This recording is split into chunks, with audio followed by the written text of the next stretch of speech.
अगले दिन ठाकुर जी सवेरे उठे और देखने लगे यशोदा मैया देख तो नहीं रही। और ठाकुर जी चुपचाप गए महाराज जहां पर सारे मक्खन दूध दही रखे, वहां पहुंच गए गौरस भंडार में।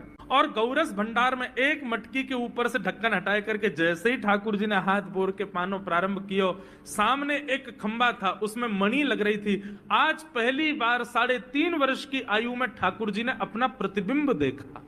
ठाकुर जी ने जैसे ही प्रतिबिंब में अपने रूप को देखा, अपने रूप को देख करके ठाकुर जी बोले, हो तू भी आयो यहां चोरी करवे? अपने आप से बात कर रहे हैं ठाकुर जी। अरे मैंने कही तो हती अपने अपने घर में चोरी करनी है, तू दारी के मेरे घर में आगो चोरी करवे? ठाकुर जी अपने प्रतिबिंब से बात कर रहे हैं। अब गौरस भंडार में ठाकुर जी की आवाज गूंज रही थी और वो गूंजते हुए रसोई घर में जा रही थी। रसोई में मैया ने सुनी, बोले ये लाला कहां से बोल लो है? उठ गयो कन्हैया? मुझको पतो भी ना चली, नूपुरन की आवाज ना आई। मैया दौड़ करके गई तो देखा ढूंढते ढूंढते गौरस भंडार में ठाकुर जी अपने प्रतिबिंब से बात कर रहे हैं। कितनी सुंदर झांकी है ठाकुर जी। एक बात बता, तू कर कहा रहा है यहाँ पे? चोरी कर रहा हूं ना मैं? ये चोरी तेरी सौगन, चोरी तो ना करूं मैं। मैया मैं चोरी करूंगा? ऐसी भोरी मेरी मैया, ऐसे संस्कार मेरी मैया ने दी, मैं चोरी करूंगा ना? है मैया मैं चोरी ना कर रहा हूं। तो कहा कर रहा हो जो तेरे हाथन में माखन काई को लगवा? ठाकुर जी बोले, मैया तेने मेरे हाथ में ऐसे पद्मराग के कंगन पहना रखे, मैं जैसे धूप में जाऊं खेलवे, धूप के किरण परवे से देख मैया मेरे हाथ जल गए कल।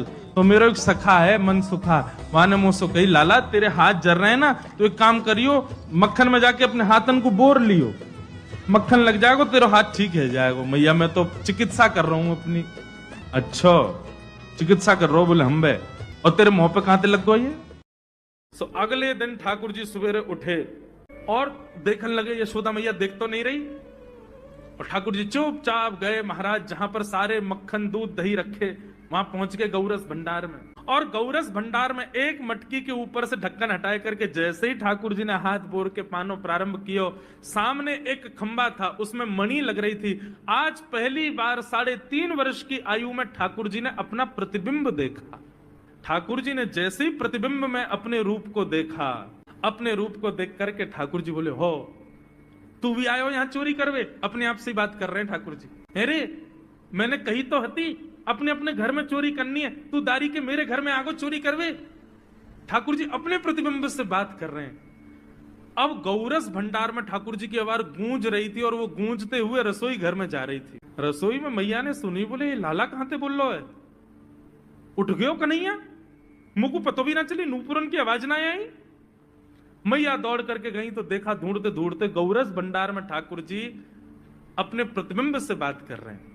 कितनी सुंदर झांकी है ठाकुर जी। नंद बाबा के मन में भाव आवे, जी लाला यशोदा मैया ती लिपट के सोवे, उन्हीं के पास ही सोवे, कभी मेरे पास ना आवे। नंद बाबा के मन में भाव आवे, हे विधाता अगली बार मोए मैया बना के भेजियो, क्योंकि मैं तो बड़ो संकोच में रह जाऊं, लाला मेरे पास आवे ही ना है। ठाकुर जी नंद बाबा की मन की बात समझ गए कि बोले बाबा यूं सोच रहे हैं लाला मेरे पास ना है सोवे, आज मैं बाबा के पास सोऊंगा। तो आज ठाकुर जी बाबा के बिस्तर में घुस गए और बोले बाबा मैं आपके पास सोऊंगा।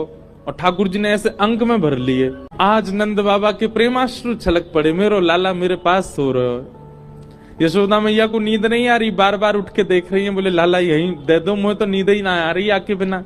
नंद बाबा बोले आप रोज सोती हो, आज मेरे पास सुन दो यार। लेकिन वास्तव में ठाकुर जी नाटक कर रहे थे, ठाकुर जी को नींद नहीं आ रही थी। नंद बाबा की बड़ी बड़ी डारी कभी लाल जी की आंख में लगे, कभी नाक में घुस जाए, कभी गालन पे छुए। रात में जैसे ही नंद बाबा को गहरी नींद आई, चुपचाप ठाकुर जी हाथ खोल के निकले और यशोदा मैया के अंग से लिपट के सो गए। सुबह जब नंद बाबा उठे तो बाबा को संकोच भयो, बोले लाला रात में आयो लेकिन चलो गो मैया पास ही। फिर सोचने लगे कि काश विधाता मैं मैया ही होता तो लाला मेरी गोद में ही रहता हमेशा। ठाकुर जी को लगी बाबा को कैसे सुख दूं मैं। सो ठाकुर जी क्या करने लगे, सोते तो मैया के पास हैं, पर नंद बाबा जो दिन भर बगलबंदी पहन के रहते हैं, रात्रि में जैसे ही उसको उतार देते हैं, ठाकुर जी नंद बाबा की बगलबंदी पहन लेते हैं। अब इतने से लाला और इतनी बड़ी बगलबंदी, अब आए पहनले सो हाथ ठाकुर जी के ऐसे लटके, नीचे नीचे हाथ लटके, नीचे बगलबंदी लटके, और नंद बाबा की बगलबंदी ही ठाकुर जी कंबल बना के ओढ़ लें, वही वहीं सोमें, वही वहीं दुबक जाएं, वही के भीतर ही रहें। पूरी रात ठाकुर जी उसमें किलोल करते हैं। श्री ठाकुर जी की अंग